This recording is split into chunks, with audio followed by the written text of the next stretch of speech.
Good morning વિદ્યાર્થી મિત્રો, આપણે આગળના લેક્ચરની અંદર વિદ્યુત ડાયપોલની ઇમ્પોર્ટન્ટ થિયરીઓ જોઈ, બરાબર. હવે આજે એવી જ એક બીજી ઇમ્પોર્ટન્ટ થિયરી જોવા જઈ રહ્યા છે.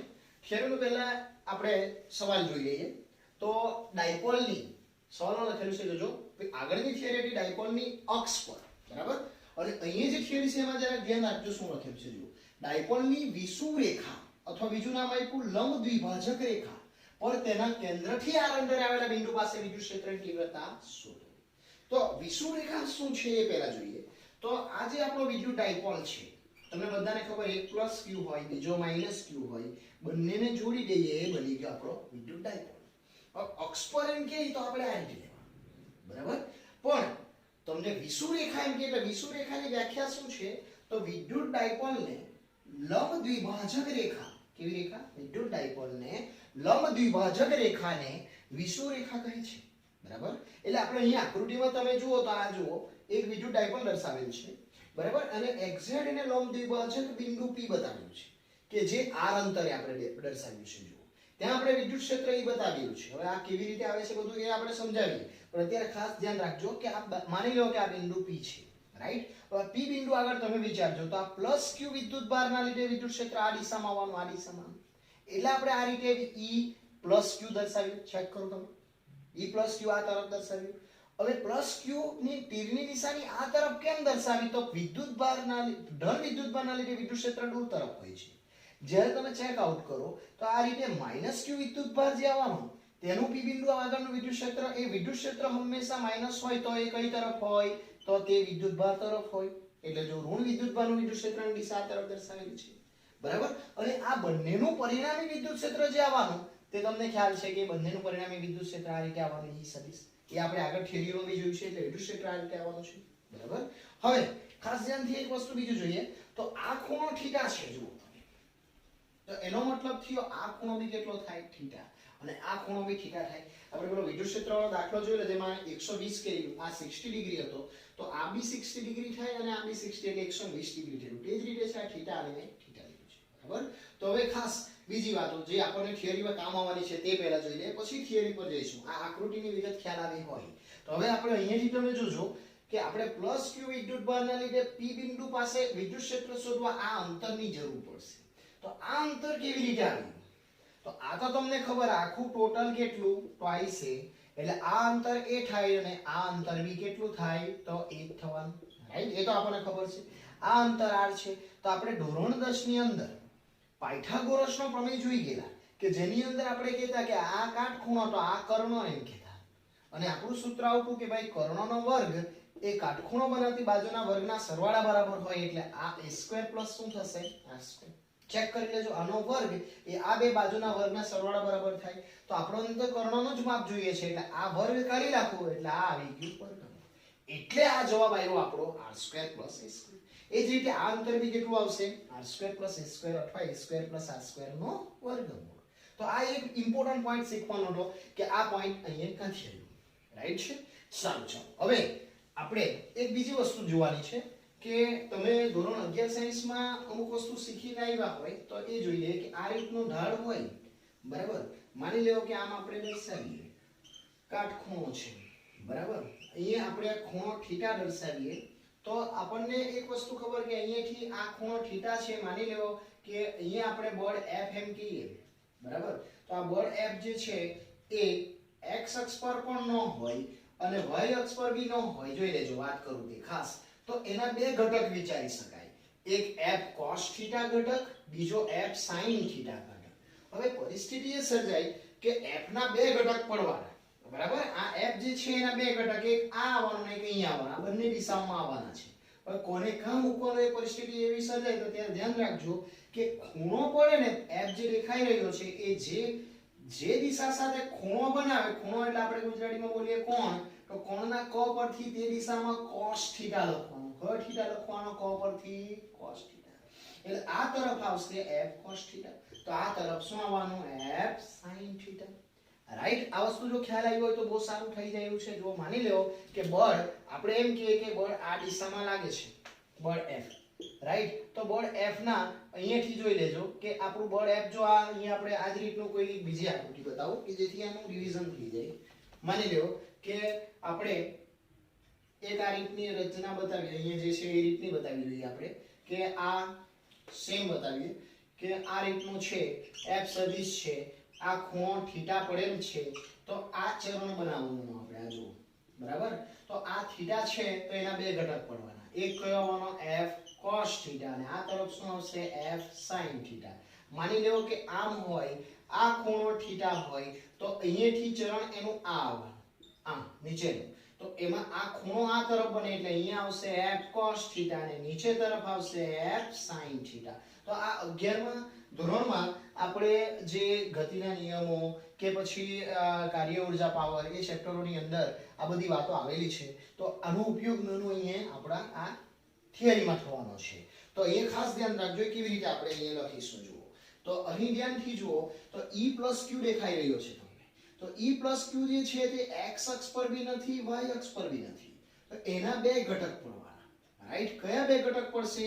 તો આ તરફ આવશે બોલો E + Q કયો થીટા cos થીટા, કેમ કે ખૂણો અહીંયા તરફ પડે છે એટલે આ તરફ આવશે E + Q sin theta, right. ચાલો એ જ રીતે અહીંયાથી જોજો તો E - Q તમને દેખાય છે આવ્યા, બરાબર. એ પણ x અક્ષ પર બી નથી અને આ જોઈ લો y અક્ષ પર બી નથી, એનું ચરણ આવવાનું એટલે તો એના બે ઘટક પડશે કયો? તો આ તરફ આવશે E - Q cos થીટા અને આ તરફ આવશે E - Q કયો થીટા તો sin થીટા. આ રીતના આવશે. તો આ મેઈન ઇમ્પોર્ટન્ટ વસ્તુ અહીંયા જોવાની હતી, એ આપણી વાત પડી છે. હવે ધ્યાનથી જોજો કે આ આપણે જે વિદ્યુતભારો બતાવેલા છે 1 + 1 - તો વિદ્યુત ડાયપોલ મોમેન્ટ જે આવવાનું આપણું, એ વિદ્યુત ડાયપોલ મોમેન્ટ p ની દિશા આ તરફ આવશે. કેમ આ તરફ આવશે તમને ખ્યાલ છે, -q થી +q તરફ હોય વિદ્યુત ડાયપોલ મોમેન્ટની દિશા, એટલે આ એક દિશા દર્શાવવાની છે. હવે પહેલો પોઈન્ટની વાત કરીએ આપણે. ચાલો થિયરી સ્ટાર્ટ કરીશું. એકવાર જરા વિચારી લેજો કે આપણે +q - q દર્શાવીએ, બે વચ્ચેનો અંતર ટ્વાઇસ છે એટલે આ અંતર એ થવાનું, આ અંતર એ થવાનું. પાયથાગોરસનો અહીંયા ઉપયોગ કરીશું તો આ અંતર √r² + a² થશે. P બિંદુ પાસે વિદ્યુત ક્ષેત્ર જોઈ લેવો. ધન વિદ્યુતભારના લીધે આ તરફ દૂર તરફ આવશે, જ્યારે ઋણ વિદ્યુતભારના લીધે એ ઋણ વિદ્યુતભાર તરફ આવશે. હવે વિદ્યુત ક્ષેત્રના બે ઘટક પડશે, એક +eq ના બે ઘટક કયા આવશે? તો E + Q cos થીટા, બીજો E + Q sin થીટા. એ જ રીતે E - Q ના બે ઘટક આ રીતે પડશે, E - Q cos theta, E - Q sin theta, બરાબર. સારું, ચાલો હવે આપણે પોઈન્ટ નંબર 1 જે પહેલી થિયરીમાં જે રીતે કરેલું એ રીતના કામ સ્ટાર્ટ કરીએ. કે પહેલો ટાર્ગેટ સવાલનો લખવાનો.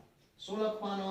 તો ડાયપોલ ની લંબ દ્વિભાજક, રાઈટ, રેખા પર ડાયપોલના કેન્દ્રથી કેટલા અંતરે?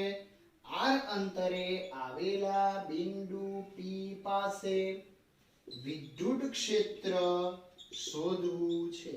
આ પહેલો પોઈન્ટ એટલે એ તમારે સવાલમાંથી લખી દેવાનો.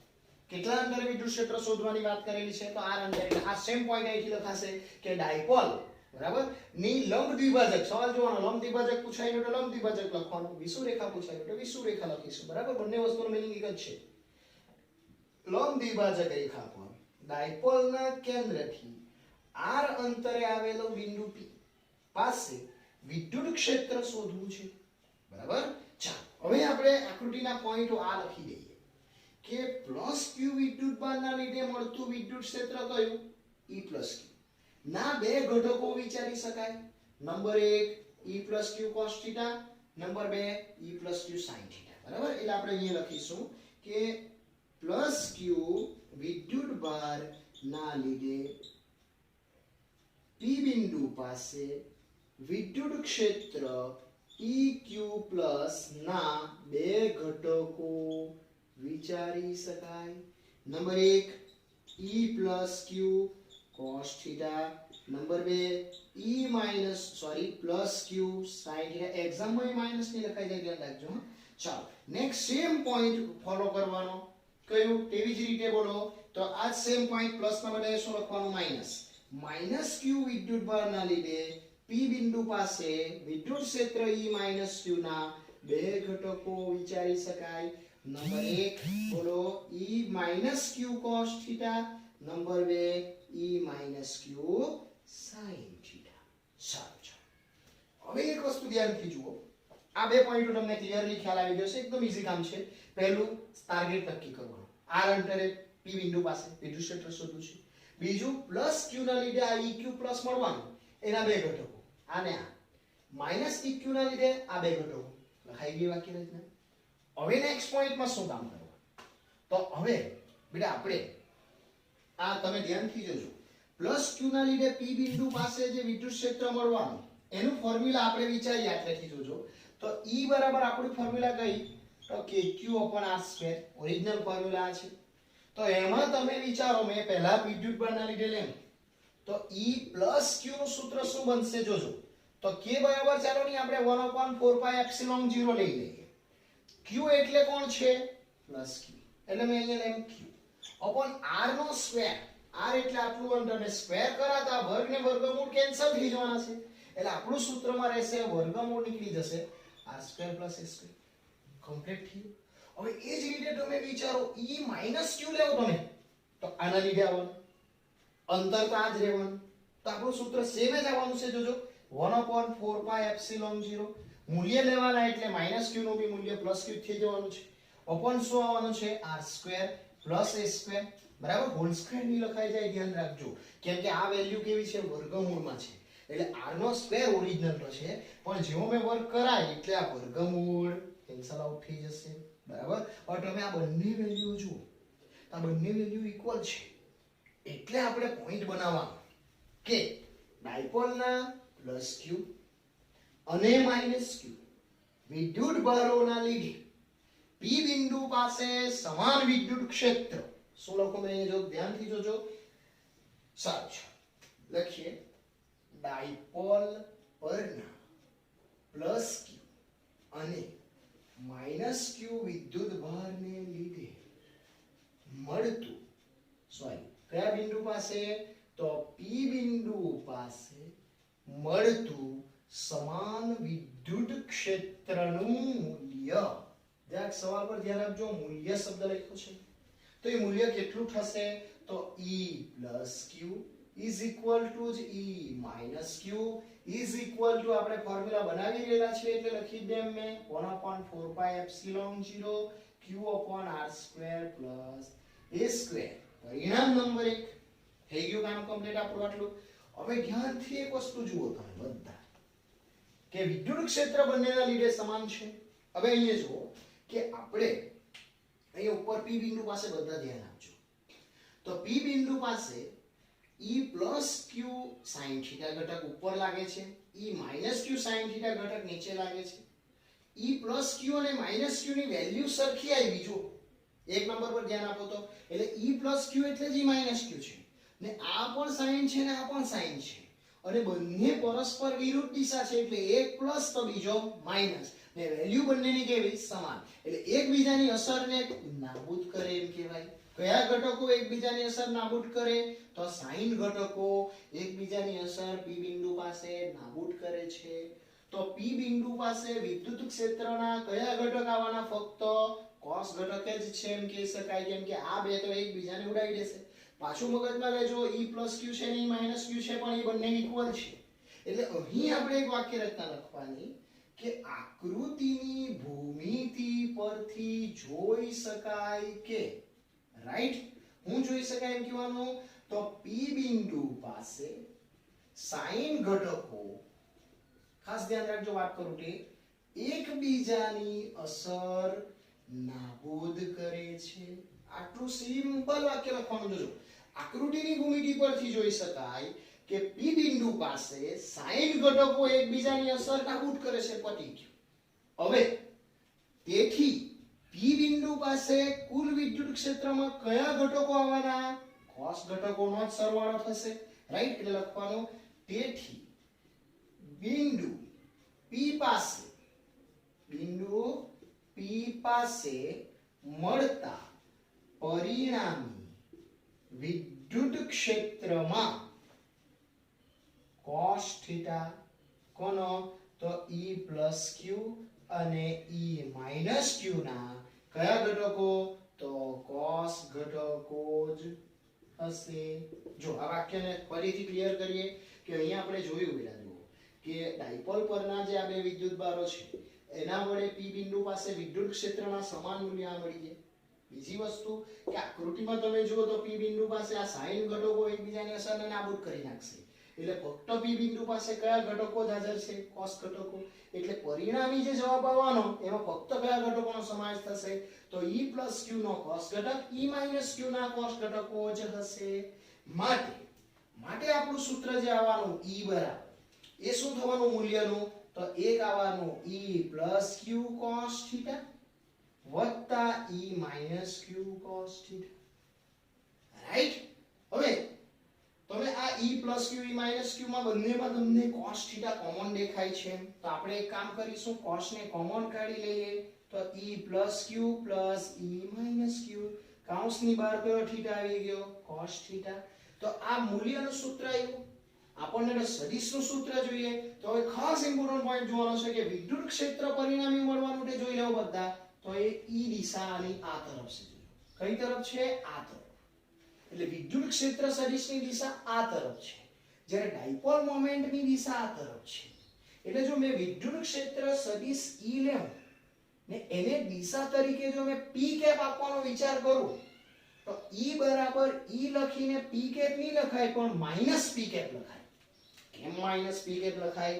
તો વિદ્યુત ક્ષેત્ર E બરાબર E, ઓકે રાઈટ, પણ એની દિશા જે છે તે ડાયપોલ મોમેન્ટની દિશાની વિરુદ્ધ દિશામાં છે. જો તમે p કેપ આ તરફ છે, સોરી વિદ્યુત ક્ષેત્ર આ દિશામાં છે, જ્યારે ડાયપોલ મોમેન્ટ તમને બધાને ખબર ઋણ વિદ્યુતભારથી ધન વિદ્યુતભાર તરફ હોય, એટલે આ તરફ છે. એટલે અહીંયા જોઈ લેજો કે ડાયપોલ મોમેન્ટ સ્વરૂપે મેં લખેલું છે, તો ત્યાં તમે ચેક કરો તો માઈનસ p કેપ લખેલું છે, p કેપ ઓકે પણ માઈનસ લખેલું છે, બરાબર. તો હવે આપણે શું કામ કરીએ? તો આ e ની કિંમત આમાંથી મૂકી દઈએ. તો આપણે આને સમીકરણ નંબર 2 આપીશું અને એ અને 3 આપીએ. તો 2 અને 3 પરથી, રાઈટ. તો ચાલો ઉપર જઈએ. 2 અને 3 પરથી કેવું સૂત્ર બનશે? તો 2 અને 3 પરથી આપણું સમીકરણમાં ફક્ત કિંમત મૂકીશું, રાઈટ. તો આપણું સૂત્ર બનવાનું છે, ચાલો લખાવજો. તો આ E સદિશ as it is equal to, બરાબર. ચાલો E એટલે આ ઉપરનું લખાઈ દો. તો E + Q + E - Q કયો થીટા? cos θ. p કેપ ના બદલે માઈનસ p કેપ, બરાબર. અને પરિણામ 4 આપતો છે. કારણ એનું છે કેમ 4 આપું? તો જો E + Q ઓકે છે, E - Q પણ છે, શું નહીં મળે? cos θ નહીં મળે. એટલે હું અહીંયા પાછો ફાઇન્ડ આઉટ કરું આકૃતિ પરથી. cos θ બરાબર બધાને આવડે sin θ એટલે સામેની બાજુ ભાગ્યા કર્ણ. તો cos θ એટલે પાસેની બાજુ ભાગ્યા કર્ણ. તો અહીંયાથી જોજો આ θ છે, બરાબર ધ્યાન આપજો. આ θ છે, આ કાટખૂણો છે, એટલે આ કર્ણ થઈ ગયો. તો આ θ ની આ બાજુને કહેવાય સામેની બાજુ, આ કર્ણ કહેવાય, તો આ પાસેની બાજુ એમ કહેવાશે. તો cos θ બરાબર શું લખાશે? તો sin θ એટલે સામેની બાજુ ભાગ્યા કર્ણ. તો cos θ એટલે પાસેની બાજુ એટલે a, જોજો આમાં ભાગ્યા કર્ણ એટલે વર્ગમૂળમાં r² + a². એટલે હું ત્યાં લખી શકું cos θ બરાબર a/ વર્ગમૂળમાં લખાવજો r² + a². એટલે મેં આમ લખી શકું, વર્ગમૂળ આપણે જો કાઢી નાખીએ તો બેટા એને આપણે 1/2 ઘાત તરીકે લખી શકીએ. એટલે r² + a² ની કેટલી ઘાત આવી ગઈ? 1/2 ઘાત. હવે આપણે એક કામ કરી શકીએ કે આ કિંમતો ઉપર આપણે એડ કરી દઈએ, બરાબર. તો હવે એક કામ કરીશું, આપણે આ cos ની કિંમત અહીંયા મૂકીશું, E + Q E - Q ની કિંમત મૂકીએ અને કેલ્ક્યુલેશન કરીએ. તો આ તમને આટલો પોઈન્ટ ખ્યાલ આવી ગયો છે, એટલે થોડું હું કાઢી નાખતો છે, બરાબર. તો જરા ધ્યાન આપજો. આ ખ્યાલ આવી ગયો હોય તમે વિડિયો થોડો રિપીટ કરીને બી જોઈ લેજો, કે આ લાંબુ કામ છે થોડું ને થોડું સ્પીડ બી મોટા આવશે, એટલે ધ્યાન રાખજો. સારું, ચાલો તો હવે લખીએ આપણે 4 પરથી. કેવું લખાશે બેટા? 4 પરથી ધ્યાન આપો. તો E સદિશ is equal to E + Q એટલે આ જ લખવાનું છે, 1/4πε0 Q/r² + a² વત્તા 1/4πε0 Q/r² + a². રાઈટ. આ થઈ ગયું, ચેક આઉટ કરજો. આ E + Q ની કિંમત, E - Q ની બી જ કિંમત, ઇન્ટુ cos θ એટલે આ કિંમત મૂકીએ, ઇન્ટુ a/r² + a² ની 1/2 ઘાત, બરાબર, ઇન્ટુ કયો કેપ? Minus p cap. તો હવે તમે જુઓ તો આ ને આ બંને પદ સરખા છે. તમને ખબર કે x અને x હોય તો 2x થાય. તો આ ને આ એટલે 2 ગુણ્યા આટલું થાય, એટલે આપણે એવું લખીએ ચાલો તો E સદિશ is equal to 2 times of 1/4 pi epsilon 0 q upon r square plus a square into a upon r square plus a square ની 1/2 ઘાત into minus p cap right સારું હવે ધ્યાનથી જોજો તો આ જે દેખાય છે 2 એને અહીંયા સેટ કરીએ તો q into twice એ થઈ જવાનું છે આપણને જરૂરી છે તે અને આ જોઈ લેવો આ આખાની 1 ઘાત છે ને આ અડધી ઘાત છે જુઓ એટલે જરા ધ્યાનથી જોજો આ x ની 1 ઘાત ને x ની 1/2 ઘાત આ ઢાળ સરખા ઘાતાંકોનો સરવાળો એટલે 1 વત્તા અડધું એટલે આપણે બોલીએ દોઢ ને દોઢ એટલે 3/2 એમ કહેવાય અથવા તો બે લસાઅ લઈ લેમ તો 2 * 2 વત્તા 1 એટલે x ની 3/2 ઘાત આ કાંથી આવે તે ધ્યાન આપજો આને x વિચારો અને x વિચારો 1 ઘાત ને 1/2 ઘાત એટલે અઢાર સરખા ઘાતાંકોનો સરવાળો કરીએ તો x ની 3/2 ઘાત થાય તો એ રીતે હું આ બે પદના બદલે x આની 3/2 ઘાત લઈ લેવા આગળ માઈનસ ચિહ્ન એડજસ્ટ કરી લેતો છું બરાબર તો આપણું સૂત્ર બનશે is equal to 1/4 pi epsilon 0 right q into twice જોઈ લેજો q into twice છેદમાં r² plus a² ની 3/2 ઘાત ચેક કરજો અને આગળ આપણે ચિહ્ન આ માઈનસ ખેંચી લીધું છે જુઓ અને આ p કેપ તો છે જ હવે તમને આપણે q into twice એટલે ડાયપોલ મોમેન્ટ p એટલે આપણો જવાબ આવી ગયો E સદિશ is equal to -1/4 pi epsilon 0 p upon r² plus a² 3/2 ઘાત p કેપ બરાબર હવે આ સમીકરણને આની જગ્યા પર કે લખી શકાય એટલે ઇઝ ઇક્વલ ટુ આપણે લખવું હોય આ સ્ટેપ તો ઇઝ ઇક્વલ ટુ આપણે લખીએ -k p upon r² plus a² ની 3/2 ઘાત p કેપ બરાબર તો અહીંયા આપણને જો આ સવાલ આ રીતનો પૂછાય તો અહીંયા પૂરો થયો હજુ એક નાનું સ્ટેપ બાકી છે કે આપણે જે પેલી થિયરીમાં કહ્યું કે r is greater than a હોય તો r² ની સરખામણીમાં a² ને અવગણી શકાય બરાબર તો એ એક સ્ટેપ લઈ લે એટલે અહીંયા આપણે પોઈન્ટ ને આપી દઈએ નંબર સમીકરણ નંબર આવવાનો આપણો 5 બરાબર સારું ચાલો અહીંયા હું લઈ લેતો છું એક જ નાનું સ્ટેપ બાકી છે ઓકે લખીએ જો r is greater than a ત્યાં વાત કરેલી હતી કે જો r is greater than a હોય તો r² ની સરખામણીમાં a² ને અવગણી શકાય રાઈટ બેટા એટલે અહીંયા આ a² નીકળી જાય ધીમા ધ્યાન આપજો તમે તો આ ફક્ત ને ફક્ત r² રહેશે ને r² ની 3/2 ઘાત થશે જોજો મેં વાત કરું કે જોજો r² જ રહી જશે એની 3/2 ઘાત એટલે આ બગડો કેન્સલ એટલે r નો ઘન થઈ જવાનો જો ચેક કરજો આ a² નીકળી જાય તો r² ની 3 ના છેદમાં 2 ઘાત રહેશે એટલે આ 2 ને 2 કેન્સલ એટલે 3 બરાબર એટલે r ની 3 ઘાત આવશે એટલે અહીં હું ડાયરેક્ટ સ્ટેપ લખું છું તો E સદિશ is equal to -1/4 pi epsilon 0 p upon r³ p cap અથવા -kp upon r³ p cap જે માંગેલ વિષુવૃત્ત રેખા પરનું r અંતરે જરૂરી સમીકરણ છે એટલે એક્ઝામમાં r ઇઝ ગ્રેટર ધેન એ પણ આવી શકે એટલે ખાસ ધ્યાન રાખજો આ થિયરીને આપણે બહુ જ વ્યવસ્થિત ધીમેથી ચલાવી છે હવે તેને તમે થોડો વિડિયોને રિપીટ કરીને પણ તમે જોઈ શકો અહીં આપણું આ થિયરી ઇમ્પોર્ટન્ટ પૂરી થાય છે નેક્સ્ટ બીજા લેક્ચરમાં આપણે થિયરી અને એક્ઝામ્પલો જોઈશું બરાબર તો થેન્ક યુ વેરી મચ